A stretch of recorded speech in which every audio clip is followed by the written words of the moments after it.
Hola, buenas tardes. Mi nombre es Mariana Medina y les voy a hablar sobre la situación europea al final de la Segunda Guerra Mundial.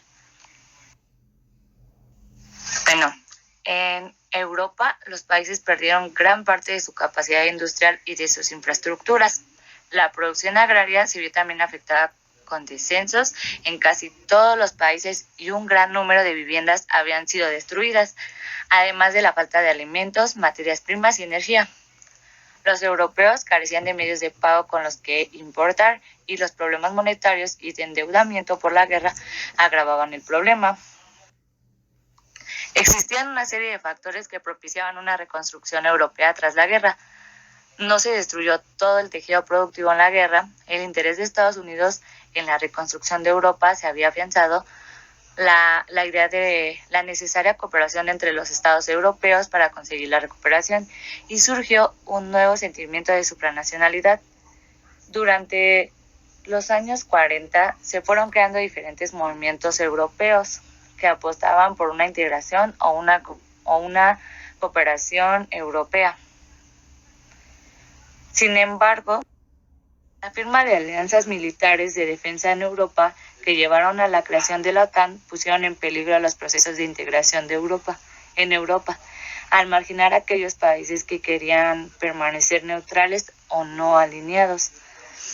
Bueno, aunque los Estados Unidos habrían enviado 25,000 millones de dólares en ayuda económica de 1945 a 1948, esta ayuda se agotó pronto y no sirvió para la recuperación económica en Europa, por lo que se planteó la necesidad de enviar una ayuda a Europa para su recuperación económica condicionada a que Europa hiciese un inventario de sus recursos y elaborase un plan común de recuperación económica, que llevaría a la formación de un gran mercado europeo. Para alcanzar los objetivos, habían 3 vías, entre las que se escogió la tercera vía, que dio origen a la creación de la Organización Europea para la Cooperación Económica.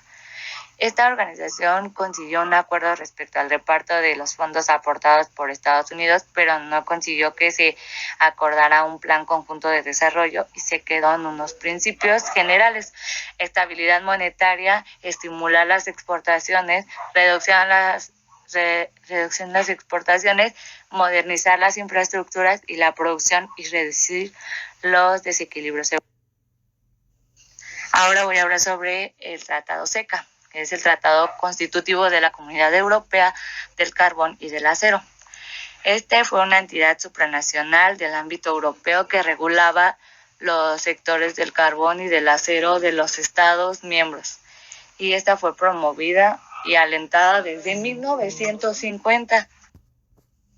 El objetivo de este tratado fue que constituyó la Comunidad Europea del Carbón y del Acero, que reunió a 6 países: Bélgica, Alemania, Francia, Italia, Luxemburgo y los Países Bajos. Y fue con el fin de organizar la libertad de circulación del carbón y del acero y el libre acceso a las fuentes de producción. Una característica importante de este tratado fue la creación de una alta autoridad común que supervisaba el mercado, vigilaba el respeto de las normas de competencia y velaba la transparencia de los precios. Y este tratado fue el origen de las instituciones tal y como hoy conocemos, creada en 1951 después de la Segunda Guerra Mundial. La CECA representó el primer paso hacia la integración europea. Comunidad Económica Europea. En 1957 se firmó en la ciudad de Roma un tratado que introduciría cambios sustanciales en la economía, la política y la sociedad de la vieja Europa. El objetivo de la Comunidad Económica Europea era inicialmente la creación de un mercado común entre 6 países, algunos de los cuales habían sido enemigos mortales apenas una docena de años antes: Alemania, Francia, Italia, Holanda, Bélgica y Luxemburgo. La idea de crear una unión económica que contribuyera a solucionar problemas políticos muy antiguos en el continente había, sin embargo, empezado a desarrollarse desde antes. Pero en 1957 se dio un paso fundamental al sentarse las bases de un mercado común basado en la libre circulación entre los países miembros, no solo de bienes y servicios, sino también de personas y capitales.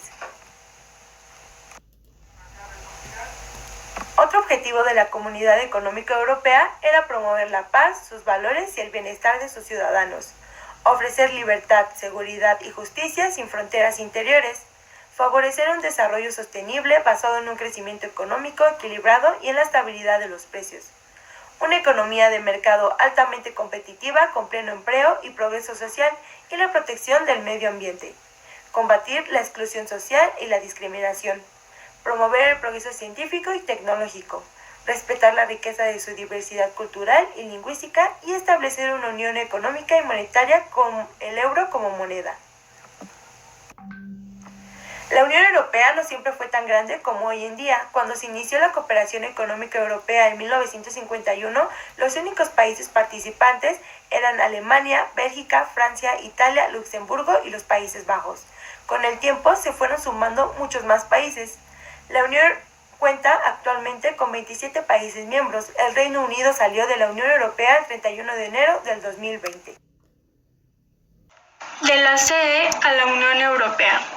Se da un debate interno en el cual los países proponen dar un paso más para crear una unión política, social y cultural. Es así que en 1991 se firma el Tratado de Maastricht, el cual entra en vigor en 1992. Después de esto, queda oficialmente creada la Unión Europea, la cual significó muchos avances en cuestión de poder, política, economía, cultura y más competencias entre sus miembros.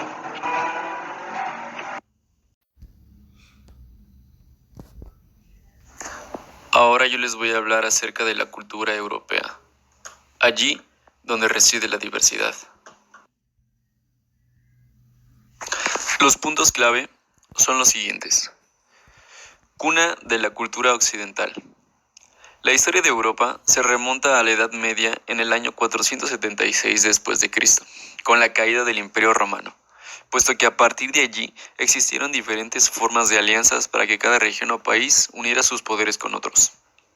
Desde el punto de vista histórico, Europa es el continente que mayor ha incidido en la historia de otros países y continentes.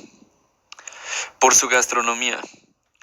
Se destaca en su gastronomía porque cuenta con un gran prestigio y reconocimiento mundial, ya que muchos países son reconocidos por sus platos de alta cocina, puesto que utilizan ingredientes refinados y exclusivos. Porque se encuentra allí el primer mundo. Aunque la economía de Europa presenta distintas características dependiendo de los países, entre ellos se encuentran Alemania, Inglaterra, Francia, que son países que pertenecen al primer mundo. Se puede decir que la mayoría de estos países pertenecen al primer mundo. El siguiente, por su control de natalidad elevado. Este continente se caracteriza por poseer un control de natalidad elevado, es decir, que existe un número reducido de nacimientos en relación con la cantidad de habitantes y de fallecimientos que hay. En otras palabras, la población media es adulta o anciana, teniendo un elevado índice de vida al nacer, que alcanza en promedio los 75 y 80 años. Esto provoca mucho flujo migratorio, ya que aquí hay un buen estilo de vida y la gente migra en busca de él. El último, porque es una mezcla de numerosos talentos que hace que el continente sea tan creativo. De artistas como Leonardo da Vinci, Vincent van Gogh, Bert Mosirot, Pablo Picasso, Paula Modersohn, también con músicos excepcionales cuyas obras siguen inspirando a las personas, como desde Bach hasta los Beatles, desde Mozart hasta Annie Sophie Mutter. Y aquí no solo se compone, pinta y canta, también hay buenos escritores como en el cine fascista, con talentos como Alfred Hitchcock, Agnes Barda, Pedro Almodóvar, Andrew Walda, y en la literatura como Jane Austen, Fyodor Dostoyevsky, Astrid Lindgren o Marcel Proust. Bueno, eso es todo de nuestra parte y muchas gracias.